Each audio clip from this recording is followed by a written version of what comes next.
The Jamaica Anti-Doping Commission presents JADCO and You.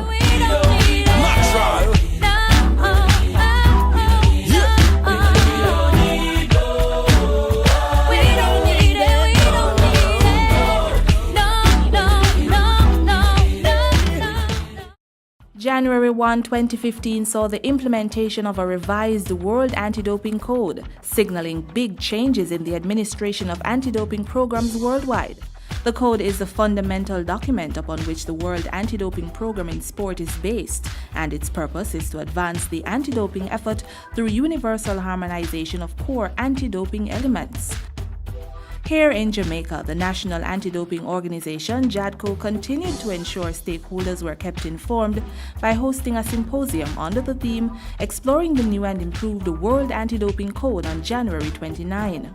The objective of the symposium was to engage the sporting federations, associations, principals, clubs, to introduce them to their World Anti-Doping Code, the new code that came into effect the 1st of January 2015.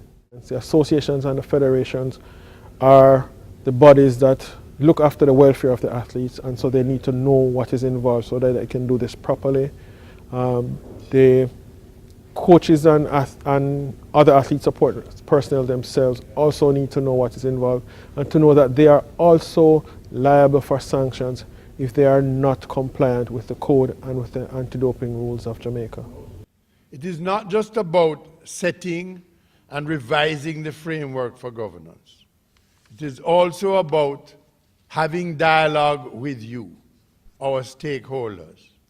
Through dialogue, we will ensure that we not only understand the changes, but also their implications, and thus find ways of working together in order to stay on the right path.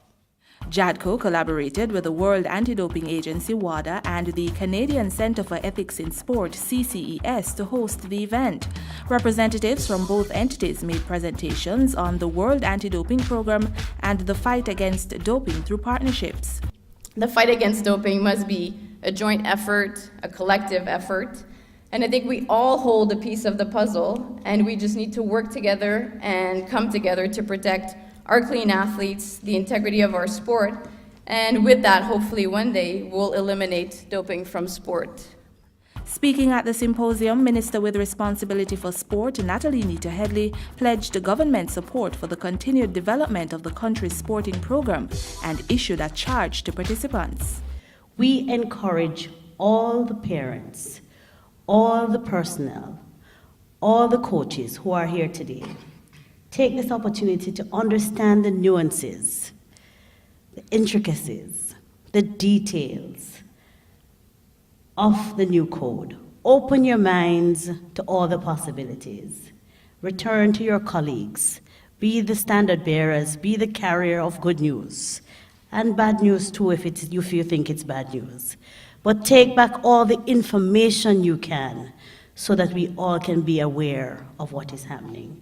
Among the revisions to the World Anti-Doping Code is the addition of 2 new anti-doping rule violations, the first being complicity. Which, if you are trying to cover up or trying to help an athlete or other athlete support personnel to cover up an anti-doping rule violation, then they are sanctioned for it. Also, there is prohibited association, where you should not associate with persons who, under the code, would have deemed to have committed a violation, and they were warned by, say, WADA, that no one should associate with them. There are also stricter sanctions for athletes and support personnel who facilitate anti-doping rule violations, greater focus on intelligence and investigations, especially in doping cases involving minors, and an increased statute of limitations for conducting investigations. In addition to members of sporting associations and federations, participants included coaches, members of professional groups such as doctors and pharmacists, school principals, and physical education teachers. The afternoon session took the form of a roundtable discussion on Jamaica's anti-doping program, and participants were able to examine ways they can work with JADCO to improve the program.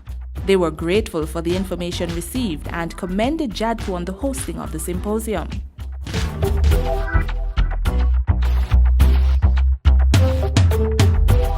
Today's symposium was, of course, very informative. It really helped to increase awareness. I think it's very informative.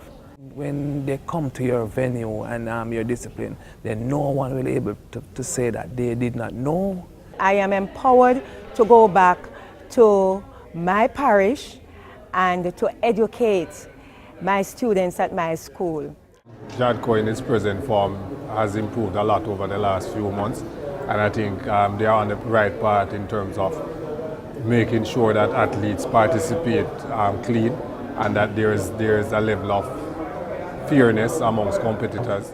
To learn more about the World Anti-Doping Code, the Anti-Doping in Sport Act of 2014 and the 2015 anti-doping rules, or for general information on JADCO, feel free to contact the offices at 5 to 9 South Odeon Avenue, Kingston 10, telephone 929-3500, or log on to www.jadco.gov.jm. You may also find JADCO on Facebook, Instagram, YouTube, and Twitter.